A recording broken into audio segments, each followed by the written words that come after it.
Sejam todos muito bem-vindos a mais um vídeo do Full Stack na Prática, e no vídeo de hoje a gente vai continuar a nossa saga então com o Svelte e SvelteKit, falando mais sobre a nossa página de portfólio aqui no nosso site que nós estamos construindo, beleza?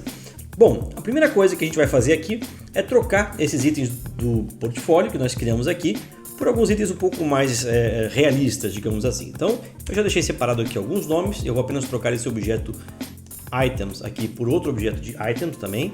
Lembrando que aqui estamos usando o padrão em inglês para o nome das variáveis, ok? Mas você pode usar o que você achar muito melhor.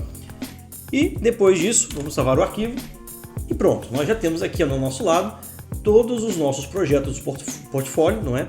Já com a sua imagem, então aqui é uma imagem placeholder, um título e uma categoria para cada um deles. Beleza? Bom, o que a gente pode fazer a seguir? O próximo passo é criar as categorias, para que a gente possa utilizar essas categorias aqui, não é? Para filtrar os nossos itens de portfólio. E é isso que nós vamos fazer agora.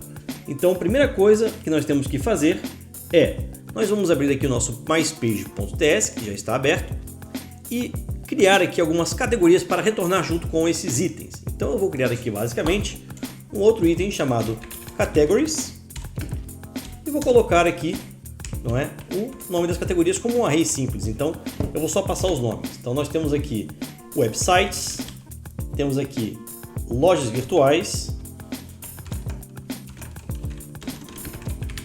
temos também blogs. São as três categorias que a gente tem aqui, com base nesses novos itens de portfólio que eu cadastrei. Então temos aqui um site, né? Então são dois sites, não é? Uma loja virtual, que está na categoria de lojas virtuais, e dois blogs, que estão na categoria de blogs. Muito bem.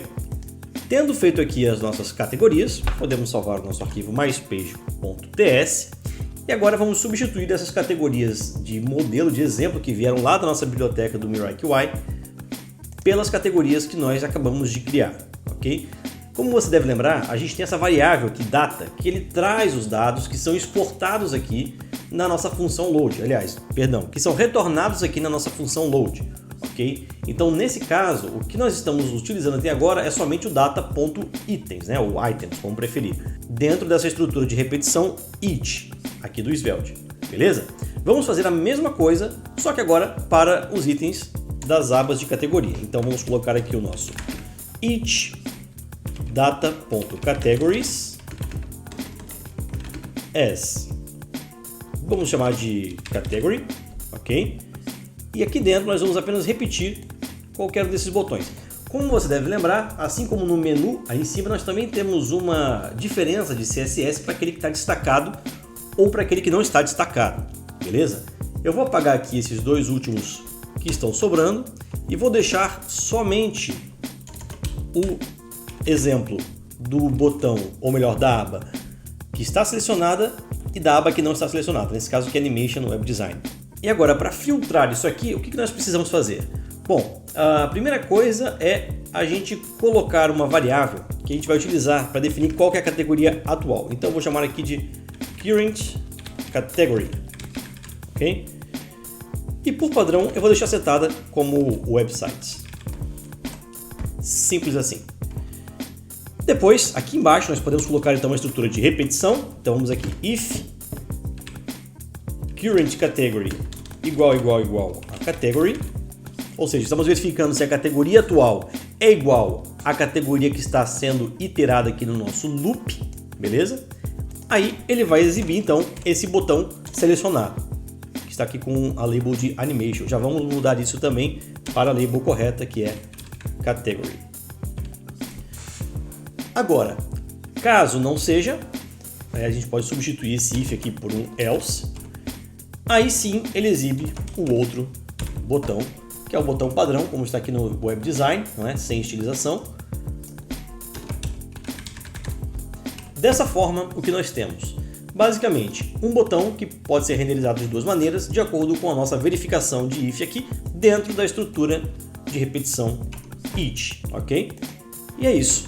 Temos aqui então as nossas três categorias. Se você olhar aqui no nosso lado, o nosso site já atualizou. Então você tem agora, basicamente, a primeira categoria, que é o Current Category, que é a primeira que começa, websites. Lembrando que esse nome ele tem que ser idêntico ao nome que está aqui nas nossas categories e, obviamente, tem que ser idêntico também ao que está aqui nos nomes dos itens de portfólio. E aí você pode estar se perguntando, poxa, mas por que a gente não usa alguma espécie de ID, não é? Ou por que a gente não, sei lá, trata isso de alguma outra forma? Bom, pessoal, o foco aqui é a gente conhecer a biblioteca do Svelte Kit, então eu não vou ficar entrando nesses detalhes, nesses pormenores que a gente poderia melhorar nessa parte específica do código, beleza? Isso eu deixo para você aí que está acompanhando, quiser fazer em casa, fica à vontade, eu acho que é um ótimo exercício. Não é o que faremos nesse vídeo, porque o nosso foco aqui é avançar com o nosso site até o final, beleza? Bom, vamos lá, então a gente vai agora implementar uma funcionalidade, porque se a gente clica nesses botões aqui, nessas abas, não é? Nada acontece. Então o que nós vamos fazer é simplesmente criar aqui uma função para filtrar apenas os itens de portfólio daquelas categorias. Então, vamos chamar essa função de change category, ok? E aqui dentro, a primeira coisa que eu vou fazer é o seguinte, eu vou setar a categoria atual para a categoria que o usuário clicou. Como eu vou saber a categoria que ele clicou? Eu posso passar isso como um argumento aqui na nossa chamada da função. Então esse parâmetro vai se chamar, por exemplo, new category, ok? E aqui dentro eu vou colocar current category igual a new category. New category. Muito bem. Como nós estamos utilizando o TypeScript por baixo dos panos, o nosso VS Code vai berrar se a gente não colocar um tipo para essa variável. E além do tipo, eu tenho que colocar também aqui em cima que eu estou usando lang igual a ts. Muito bem, você não precisa usar TypeScript, como já falamos em vídeos anteriores, pode usar o JavaScript também, o que importa é que você aprenda. Vamos lá, então aqui a gente tem agora a nossa nova função chamada change category e essa função eu vou já então utilizar dentro dos nossos botões, né, ou das nossas abas aqui em cima para a seleção de categorias. Então o que eu vou fazer? Nesse primeiro botão aqui eu vou colocar on click. Aliás, eu vou fazer até diferente. Eu vou colocar esse on-click só no botão de baixo, porque esse primeiro botão, se você está lembrado aí, a gente utilizou para passar os estilos da aba que já está selecionada. Então, se o usuário clicar aqui, não tem por que ter uma ação nessa aba, concorda? Eu quero que ele mude a aba ativa, a aba atual. Então, nesse caso, basta eu ter então essa função sendo chamada aqui, por exemplo, em lojas virtuais ou blogs, que são as abas que estão inativas no momento. Então, eu vou passar aqui a função, um evento onClick, ok? Já vamos ver um pouco melhor sobre esse evento do onClick. E aqui dentro eu posso passar basicamente duas coisas. Eu posso passar uma função, por exemplo, change category, e isso é muito bom quando eu não preciso passar nenhum argumento. Então, nesse caso, a função change category ela exige um argumento aqui, new category, ok? Se eu não tivesse nada, se fosse uma função que tem basicamente nenhum parâmetro para ser passado, eu posso passar dessa forma aqui no onClick. Nesse caso, eu quero especificar qual categoria eu quero que mude quando ele clicar nesse botão. Então, o que eu faço aqui? Eu vou passar uma função anônima, basicamente, e eu vou colocar aqui dentro, e essa função ela vai chamar o change category, dessa forma aqui. Então, change category, entre parênteses, e aí eu passo o nome da categoria, utilizando a variável que nós já temos aqui dentro do nosso escopo do it, beleza? Então, dessa forma, nós estamos agora, a princípio, implementando uma funcionalidade de alternar a categoria. Por enquanto, nós ainda não filtramos aqui os itens do menu. Vamos ver se já está funcionando a nossa troca. E perfeito, simples assim. Você repara aqui ele fica azul porque essa é a categoria ativa. Se você quiser basicamente confirmar isso, você pode colocar um console log aqui na função, você vai ver que ela está sempre trocando, não é? Isso aqui não tem nenhuma mágica, basicamente o que nós fizemos foi apenas uma nova função chamada change category. Essa função recebe um argumento, new category. Esse argumento ele é atribuído como valor da variável que nós já temos setado anteriormente, current category. E agora nós usamos aqui embaixo simplesmente a função onClick. E eu coloquei a função onClick apenas no botão inativo, então no caso qualquer desses botões que esteja inativo vai ter a função onClick. Muito bem, nós usamos aqui esse onClick, esse evento, não é? Eu falei função, mas na verdade é um evento. O que é o evento? Ou o que são eventos aqui no Svelte? Nós teremos uma aula só sobre eventos, mas um evento basicamente ele é chamado aqui no Svelte dessa maneira. Olha, alguma coisa, que seria o nome do evento, ok? Se você já vem lá, por exemplo, de outras linguagens, ou melhor, de outras tecnologias, outros frameworks, deve estar acostumado, por exemplo, com algo desse tipo, @click ou onClick, dessa maneira aqui. Não é muito diferente, ok? É só uma questão de sintaxe. O Svelte optou por essa utilização aqui, on, 2 pontos, não é? E aí o nome do evento, onClick. Se eu quiser, por exemplo, outros eventos, aqui no VS Code ele tem o IntelliSense, ele nos ajuda a encontrar outros tipos de eventos que o Svelte nos permite utilizar. Então, onAboard, onAnimationEnd, para animações, muito legal, a gente vai ver isso mais para frente também. OnBlur, onCancel, onCanPlay e assim por diante. O click está aqui, não é? E temos vários outros exemplos que a gente pode utilizar aqui nos nossos componentes para chamar esses eventos todos. Nesse caso, só precisamos do click. E o que a gente passa como valor desse evento? Deixa eu só apagar isso aqui por enquanto. Aqui dentro a gente pode passar basicamente o que a gente quiser. Lembrando, assim que eu, nesse caso, clicar em alguma coisa, né, em algum desses elementos aqui que está com essa chamada do evento onClick, basicamente aqui dentro eu tenho que ter uma função. Eu só posso passar aqui um retorno de uma função. É claro que a gente pode ter, como nós usamos aqui, uma função sendo declarada aqui dentro, ok? E ele vai chamar essa função aqui, mesmo sendo anônima. Eu não preciso dar nome para ela nem nada disso. Eu também poderia, como eu falei antes, criar uma função aqui em cima e chamá-la aqui embaixo diretamente sem passar a nossa arrow function aqui. Mas nesse caso, como eu preciso indicar qual é a categoria, a gente optou por fazer dessa forma, beleza? Eu vou até deixar aqui em uma linha só para ficar um pouco mais enxuto o nosso código. Salvo aqui e muito bem, já temos a seleção. Agora, para a gente poder filtrar as nossas categorias, é muito simples. A gente pode criar uma função chamada function filter portfólio, né? Nós queremos filtrar os itens de portfólio